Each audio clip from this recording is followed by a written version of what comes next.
Rizal Hakim, seorang mahasiswa Institut Pertanian Bogor yang menciptakan inovasi dan kegiatan sosial. Anak muda ini menjadi koordinator proyek dalam pengembangan Mastion atau Mastitis Detection, suatu alat berbasis elektrik optical sensor yang dirancang untuk mendeteksi penyakit mastitis atau penyakit yang sering menyerang sapi perah dan berdampak langsung pada kualitas serta kuantitas susu. Penemuan Rizal tentu sangat bermanfaat bagi peternak sapi perah. Rizal juga mendirikan bimbingan belajar, sebuah program sosial pendidikan gratis untuk siswa kurang mampu. Program ini merupakan bagian dari proyek sosial penerima Bright Scholarship yang terinspirasi dari pengalaman pribadinya saat kesulitan mengikuti bimbel atau les karena keterbatasan biaya. Seperti apa kisah inspiratif Rizal? Saksikan dalam Sah Selalu Ada Hikmah bersama Koh Dennis Lim.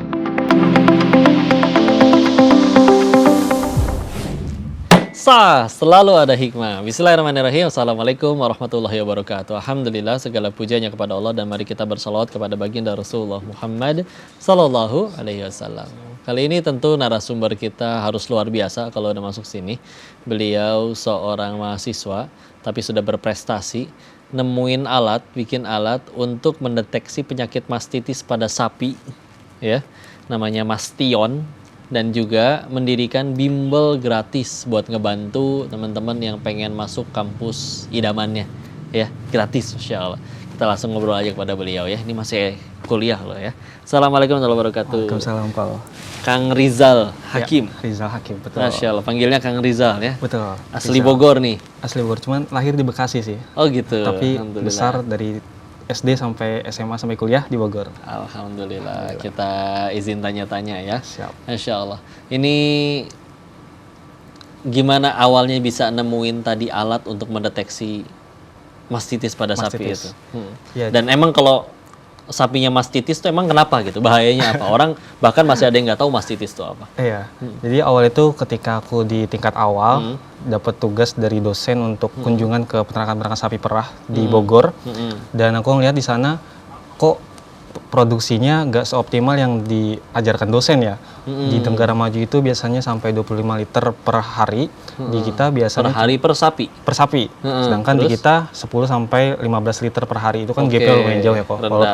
Walaupun memang ada pengaruh dari iklim dan sebagainya. Namun setelah saya pelajarin, setelah saya diskusikan bersama dosen, ternyata ada satu penyakit yang jadi permasalahan utama di peternakan sapi perah, yaitu mastitis. Jadi mastitis itu peradangan ambing dan disebabkan biasanya dari sisa susu yang tidak sampai habis di perahnya. Keluarnya, kemudian nanti ada bakteri yang menginfeksi ambingnya, sehingga nanti bisa ada mastitis klinis dan mastitis subklinis. Nah, tapi yang biasanya itu yang paling bahaya adalah mastitis subklinis, karena tidak terdeteksi oleh mata kita gitu. Seperti sehat, tapi padahal dia sakit. Dan ketika kita terperah, kemudian kita kasih konsumen, itu sangat bahaya kok. Karena bakteri, susunya jadi beracun? Susunya bisa dibilang beracun ya, karena bakterinya cukup banyak sekali melewati ambang batas yang ditetapkan oleh SNI. Karena jatuhnya dia infeksi ya? Infeksi, bahkan bahayanya tuh bisa ke ternaknya, ke peternaknya, kita sebagai konsumen. Ke ternaknya nanti pabrik susunya bisa tidak memproduksi lagi, dia kesakitan gitu. Kemudian untuk peternaknya profitnya bisa menurun karena itu penghasilan utamanya. Harusnya tadi 25 liter per hari, ini jadi cuma 10 sampai 15 lah. Nah, akhirnya sampai bisa nemuin alatnya, wah ini sakit nih. Nah, gimana tuh ceritanya? Aku coba diskusikan sih bersama dosen, biasanya peternak gimana sih deteksinya gitu. Ternyata kalau untuk mastitis klinis biasanya hanya dari pandangan mata aja gitu. Dan itu kan jadi tergantung subjektivitas ya. Dan kemudian ada satu alat lagi untuk subklinis menggunakan CMT namanya. Bayangkan kalau misalkan ada 20 sapi, 50 sapi, itu kan akan makan banyak waktu ya. Dan lagi-lagi melihatnya dari segi warna, lagi-lagi subjektivitas. Makanya kita diskusikan bagaimana caranya objektif dan efisien untuk peternak. Aku diskusi juga dengan temanku dari perangkat lunak. Ternyata ada teknologi IoT, teknologi machine learning untuk melihat, mendeteksi mastitis lebih objektif, seperti itu kok. Gimana cara kerjanya atau bentuk alatnya kayak gimana? Jadi kita ada dua alat saling terintegrasi, ada Mastion Cam sama Mastion VT. Untuk Mastion Cam dia mendeteksi secara otomatis di kandang, berjalan sendiri di kandang, dan dilihat di scanning sapi-sapi mana saja yang terindikasi mastitis dan sapi mana saja yang tidak mastitis. Robot otomatis. Robot gerak sendiri, dia otomatis keliling sendiri. Betul. Dan dia nanti nyamperin sapinya satu-satu, ngecekin, scanning pakai machine learning. Karena sebelumnya kita latih menggunakan data-data yang ada di peternakan, kemudian kita pakai data sekunder juga di internet. Jadi si robotnya sudah hafal gitu, mana sapi yang mastitis, mana sapi yang tidak mastitis. Tingkat akurasinya? Kemarin kita coba di sekitar 78 sih, 78%. Karena masih teknologi terbaru, jadi memang masih banyak sekali pengembangan yang harus dilakukan. Tapi untuk memperkuat, jadi tadi ada 2 alat, Mastion Cam dan Mastion VT. Untuk Mastion VT, kita mendeteksinya menggunakan nilai konduktivitas yang ada di dalam susu. Jadi kemarin kita sempat uji, bahwasanya ternyata semakin tinggi nilai konduktivitas atau nilai listrik yang ada di dalam susu, itu berkorelasi positif dengan nilai sel somatik yang ada di dalam. Jadi dites bisa ngalirin listrik atau enggak? Iya, jadi Iya kan? salah satu indikator mastitis itu adalah sel somatik yang meningkat kok di dalam susu. Nah, kita melihat sel somatik meningkat ini, kita coba pakai sensor konduktivitas. Makanya kita buat alat menggunakan sensor konduktivitas dan efektif gitu untuk melihat sapi mana yang mastitis dan tidak Ini mastitis. bagi yang mungkin masih belum paham. Jadi kan cairan itu bisa mengalirkan listrik, disebutnya konduktor. Nah, ini ternyata tingkat dia bisa ngalirin listriknya itu nanti akan berbeda kalau misalkan si susunya itu keluar dari yang mastitis sakit. Nah, itu bisa dideteksi ternyata. Ditemukan ilmunya. Masya Allah. Dan alat yang dibuat oleh Kang Rizal ini sudah dipatenin kah? Dan juga selama ini udah disebar nggak untuk supaya akhirnya jadi banyak yang menggunakan di setiap peternakan? Untuk di paten, alhamdulillah kita dapat dukungan juga dari IPB kemarin, dibantu untuk pendaftaran paten dan sekarang sudah terdaftar di paten. Haki, paten dan lainnya yang kita perlukan itu sudah kita amankan. Kemudian sebenarnya sempat dari sebuah perusahaan ingin mengkomersilkan produk kita, namun kemarin karena kita bentrok dengan kegiatan Pekan Ilmiah Nasional, kita harus lomba di Surabaya. Kemudian kita harus juga mengikuti kegiatan kuliah sehingga kita keep dulu kemarin karena kemarin ada beberapa pertimbangan sehingga apabila sekarang ada perusahaan yang ingin berkolaborasi kembali, kita sangat terbuka lebar sih kok. Cuman kemarin sebenarnya kita bilangnya kita mau Pekan Ilmiah Nasional dulu nih, nanti setelah pulang dari sana coba kita follow up lagi. Tapi ternyata perusahaan tersebut sudah berubah pikiran mungkin ya. Seperti itu. Gak apa-apa. Namanya penemuan yang mahal kan di sini. Sekalinya ini otak udah berkreasi, akhirnya dihargai mahal. Udah tenang aja, Masya Allah ya. Dan udah diakuin sama nasional juga, sudah dideteksi oleh Kemendikbud mungkin? Kalau dari Kemendikbud kebetulan kita dapat dana juga dari Kemendikbud sih kok. Jadi Masya Allah. ada program namanya program kreativitas mahasiswa atau bisa PKM. Dan kalau misalkan proyeknya berhasil itu lolos sampai ke PIMNAS. Tadi Pekan Ilmiah Nasional kita sudah sampai lolos ke PIMNAS. Dan untuk paten sudah aman dan kemarin dapat penghargaan juga dari IPB, nama programnya IPB Bersyukur. Dan insya Allah untuk kedepannya kita fokus untuk pengembangan si Mastion ini sih kok. Dan kita kemarin beberapa kali uji coba juga di peternakan dan alhamdulillah works dengan baik seperti itu. Ngajarin ke peternaknya susah nggak? Kadang kan mereka ada yang nggak terbiasa dengan teknologi. Betul. Bisa dibilang itu tantangan cukup besar untuk kita ya kok. Tapi dengan pelan-pelan kemudian kita bilang bahwasannya ini untuk membantu bukan untuk merepotkan. Ya alhamdulillah ada beberapa peternakan yang memang terbuka untuk hal tersebut. Masya Allah. Gitu dia pemirsa. Kita jeda dulu sebentar karena habis ini masih banyak obrolan yang lebih seru dengan Kang Rizal. Jangan kemana-mana, tetap di Selalu Ada Hikmah. Kita mengutamakan untuk teman-teman yang kurang mampu ya kok. Tapi tidak menutup kemungkinan juga apabila mampu dan punya keinginan besar untuk berdampak, kita sangat terbuka lebar. Selalu Ada Hikmah. Balik lagi dengan Kang Rizal nih, bintang tamu pokok yang luar biasa. Tadi kita habis bahas tentang susu. Ternyata beliau nggak cuman punya satu prestasi, ada prestasi lainnya yang akan kita bahas, yaitu beliau juga mendirikan bimbel gratis. Namanya Bimbel Boobs. Betul ya? Boobs. Nah, ceritain dong tentang Bimbel Boobs. Ya, jadi mungkin trigger awalnya dulu nih kok. Ya, awalnya. Awalnya waktu itu ketika saya SMA ya kok, sangat berkeinginan untuk bimbel karena merasa ketertinggal waktu itu karena COVID. Kemudian pas saya lihat biaya bimbel itu cukup mahal ternyata, akhirnya saya berusaha untuk mengejar itu. Berapaan sih sekarang kalau boleh tahu? Kalau dulu zaman aku 9 jutaan. Akhirnya mendirikan Bimbel Boobs. Ya, Bimbel Boobs. Sendirian atau sama siapa aja? Sama tuh? tim. Sama tim. Iya, sama tim. Jadi ada proyek sosial dari beasiswa saya, Bread Scholarship, IBM Brilliant.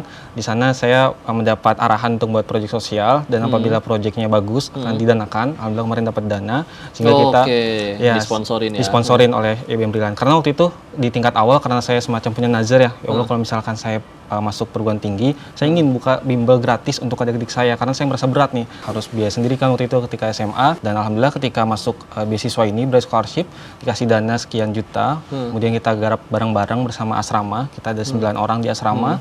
Kemudian kita susun kurikulumnya dan kita ambil pengajar dari luar yang memang kompeten karena kita memang betul-betul fokus agar siswanya nyaman belajarnya sehingga bisa mendapatkan bangku kuliah. Udah berapa lama berarti berdiri itu?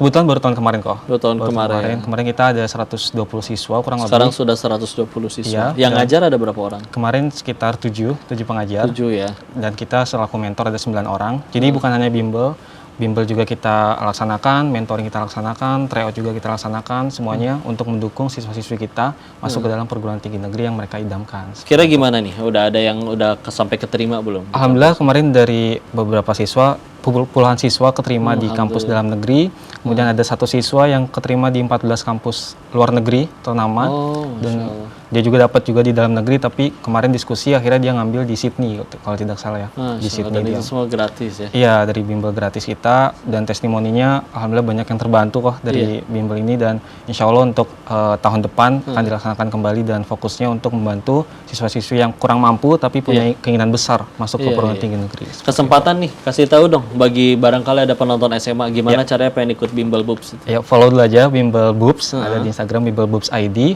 dan di sana syaratnya gampang, punya motivasi kuat untuk berdampak ketika masuk ke dalam kampus, berdampak ke masyarakat luas, dan mungkin kita mengutamakan untuk teman-teman yang kurang mampu ya kok. Tapi tidak menutup kemungkinan juga apabila mampu dan punya keinginan besar untuk berdampak, kita sangat terbuka lebar. Dan itu. Karena ini online ya, online kan? Jadi online. Bisa se-Indonesia bisa ya? Se-Indonesia. Kemarin dari dalam pulau, dari luar pulau juga ada kok. Jadi mana paling jauh? Kemarin kalau tidak salah di Maluku ada, kemudian di Sumatera juga. Indonesia Timur itu, Masya Allah. Kemarin dari Sumatera, dari Padang, kemudian dia keterima di satu kampus sama aku. Makanya kemarin ketemu akhirnya. Iya, ketemu akhirnya. Alhamdulillah. Rencana kedepannya tentang bimbel BUBS ini gimana nih? Pengen tetap diterusin apa cuman tadi aja proyek sementara? Tentu ya kok, karena itu visi besar saya sejak SMA ya, ingin terus dilanjutkan. Kemudian kedepannya sih keinginan kita untuk dilakukan secara offline dan online sih. Online untuk masyarakat, untuk siswa-siswi di seluruh Indonesia, dan offline kita targetnya untuk siswa-siswi di Bogor, seperti itu kok. Di Bogor ya? Nanti pengen bikin tempat buat yang offline ya, biar bisa datang juga.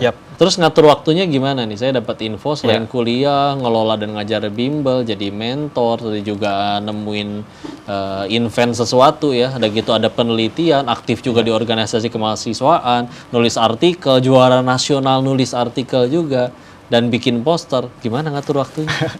Biasa ini mahasiswa anak muda. Secara sederhananya membuat skala prioritas ya kok. Tugas mana yang memang bisa saya nantikan atau tugas mana yang harus mendesak saya lakukan sekarang. Tapi sebenarnya secara komprehensifnya saya mengikuti jadwal sholat sih kok, membagi 5 waktu. Saya pernah baca buku The Power of One More judulnya, saya lupa karya siapa, tapi intinya di situ mengajarkan kalau kita ingin produktif, kita bagi 1 hari menjadi 3 waktu. Jadi 1 hari kita tuh mindsetnya adalah 6 jam. Jadi kalau misalkan kita menarikkan satu tugas untuk 1 hari, nah 1 hari kita tuh 6 jam. Tapi setelah aku korelasi dengan agama yang aku anut, itu agama Islam, Allah udah mengatur sedemikian rupa dengan bagi 5 waktu. Makanya sekarang aku coba belajar membagi tugas, membagi kegiatan dengan jadwal waktu sholat seperti itu. Betul. Dengan 5 waktu tuh kerasa sih emang kita tahu kapan waktu bangun, kapan break sebentar untuk sholat, makan, di sorenya, di malamnya, sampai akhirnya jadi untuk waktu istirahat, sampai nanti bisa bangun lagi. Ya itulah tanda kebesaran Allah ya.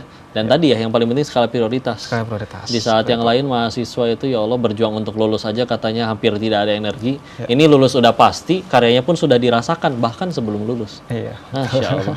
Dan sekarang yang ikut terlibat tadi dengan di bimbel BUBS tadi ada berapa? 9. Ada 9 orang. Itu mahasiswa semua? Iya, penerima beasiswa Bright Scholarship semua. Kita ketemu di kuliah sih, ketemu di asrama tersebut. Tapi satu visi misi. Satu visi misi. Semua gitu. Itu seasrama. Seasrama. Asrama tuh kehidupannya gimana? Satu kamar berapa orang? Satu kamar aku 2 orang.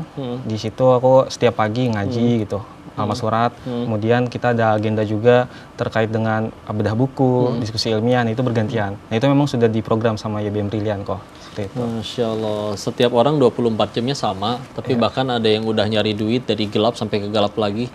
Kaya enggak, banyak utang iya, itu ada yang kayak begitu ya.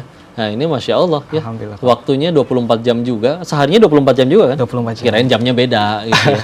Nah, Masya Allah cukup untuk buat semuanya sampai Masya Allah belajar iya, menuntut ilmu iya, berkarya juga iya. Penasaran dengan obrolan selanjutnya dengan tokoh luar biasa ini, jangan kemana-mana, tetap di Sah, selalu ada hikmah.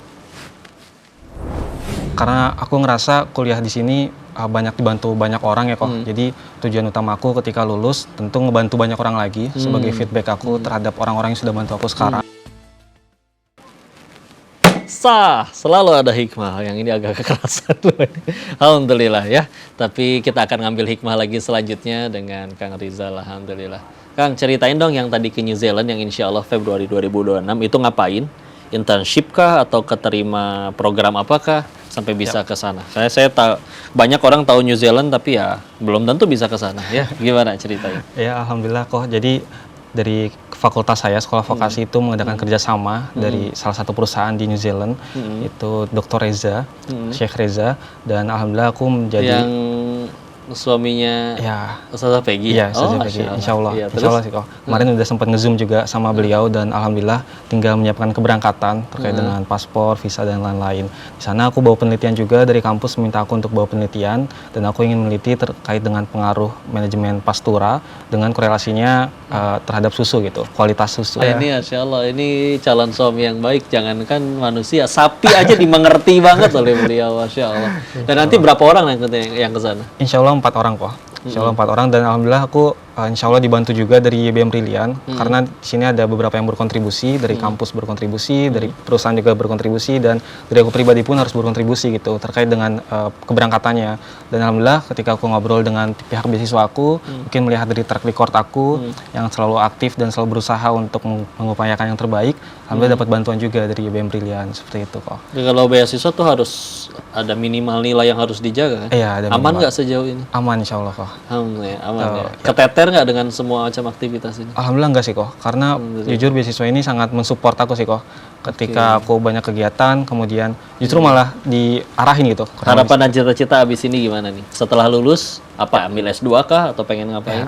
Karena aku ngerasa kuliah di sini banyak dibantu banyak orang ya kok. Jadi tujuan utama aku ketika lulus tentu ngebantu banyak orang lagi sebagai feedback aku terhadap orang-orang yang sudah bantu aku sekarang dan harapannya bisa bermanfaat untuk masyarakat luas khususnya di bidang peternakan. Tadi aku sekarang punya kesempatan ke New Zealand untuk mengambil ilmunya dan harapannya bisa diterapkan di Indonesia seperti itu kok.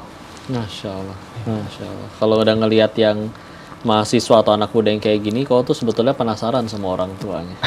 Ceritain dong bagaimana mendukungnya atau gimana sih profil ayah, ibu, aktivitas, kegiatan, dan seberapa mendukung mereka untuk tadi ya, pendidikan. Ya, Masya Allah sih kok, orang tua saya, ibu, ayah saya, bapak saya selalu mensupport saya dari segi pendidikan, walaupun dari segi ekonomi bisa dibilang kita cukup ya kok, tidak lebih, tidak kurang. Kemudian kakak aku yang pertama juga kuliah juga, walaupun memang harus mencari beasiswa, tapi ayah ibu aku selalu berusaha mencari beasiswa tersebut gitu. Kalau bapak aku selain dagang, beliau juga mengajar ngaji di lingkungan sekitar. Kemudian beberapa kali ya bisa dibilang imam masjid juga di sekitar rumah. Kemudian untuk ibu rumah tangga, tapi beliau saking ingin menyenangkan anaknya sampai sekarang mencari freelancer bahkan jadi affiliate TikTok juga. Aku terharu sih kalau misalnya pulang ke rumah kayak melihat ibu aku kayak berusaha itu untuk menyenangkan anaknya. Minta linknya nanti ya. Iya. Bahkan ketika aku bilang ada kesempatan kalau lihat dari ekonomi sih sebenarnya tidak memungkinkan ya. Cuman melihat dari senyumnya, ayo semangat gitu kayak cari peluang, cari sponsor, cari hal-hal yang mendukung kita. Ayo jalan aja mama siap mendamping kayak. Kalau terharu sih kalau misalnya bahas orang tua. Masya Allah, itu dia yang mahal ya. Ini jadi bukti bahwa ketika sudah lurus di jalan Allah, lihatlah hasilnya anak-anaknya benar-benar jadi pahala jariah, jadi anak-anak yang luar biasa. Makanya di balik anak-anak yang hebat tuh kau yakin pasti ada kehebatan orang tuanya juga. Dan tadi bener aja ya. Masya Allah ada peran yang luar biasa dari mereka dan belum pasti ngedoain ya. Nah ini orang-orang seperti beliau ini ya dia iman kepada Allah, maka akhirnya sesulit apapun nggak akan bilang kurang, nggak akan ngeluh lah ya, karena ada yang iman. Dan itulah kalau syukur nanti nikmatnya ditambah dan juga itulah yang membuat kita tambah dicintai Allah. Masya Allah. Terima kasih banyak ini Kang Rizal atas ilmu dan insight-nya. Dengan anak muda kau teringat sekali dengan Madinah itu dibuka hanya dengan 6 orang pemuda. Kalau Indonesia punya pemuda seperti Kang Rizal sekian banyak, mudah-mudahan bisa jadi baik Indonesianya. Ada lagi mau pesan-pesan yang mau disampaikan kepada yang nonton mungkin? Atau mungkin ke orang tua, barangkali beliau nonton, silakan disampaikan sebagai penutup. Ingin berterima kasih banyak terhadap semua orang yang sudah membantu saya, terutama orang tua saya yang selalu support saya dalam segi hal apapun. Kemudian masuk IPB pun arahan orang tua dan sekarang merasakan kenikmatannya gitu mengikuti kata orang tua. Dan barokah. Iya, barokahnya. Terima kasih juga kepada Bright Scholarship yang udah membantu saya. Waktu itu saya hampir cuti kuliah. Kemudian dibantu sama Bright Scholarship sampai sekarang. sekarang mendapatkan manfaatnya. Terima kasih juga sudah membantu saya dalam segala hal, dalam segala keilmuan. Dan untuk teman-teman semua di luar sana yang punya keterbatasan finansial, itu bukan hal yang membatasi kita untuk berkarya, untuk mencari ilmu sedalam-dalamnya dan seluas-luasnya. Kurang lebih seperti itu, Pak. Sukses tuh 2 pemirsa, penutup ini ya. 1, nurut sama Allah. 2, nurut sama orang tua. Pokoknya selagi masih ada orang tua dan beliau ridho, dunia mudah bagi kalian. Terima kasih banyak Kang Rizal ya. Terima kasih. Alhamdulillah. Itulah obrolan kita kali ini yang bermanfaat dan keren banget bareng Kang Rizal. Kita akan lanjut lagi di episode selanjutnya tentu dengan narasumber yang tidak kalah keren ya. Sampai jumpa di Selalu Ada Hikmah. Assalamualaikum warahmatullahi wabarakatuh.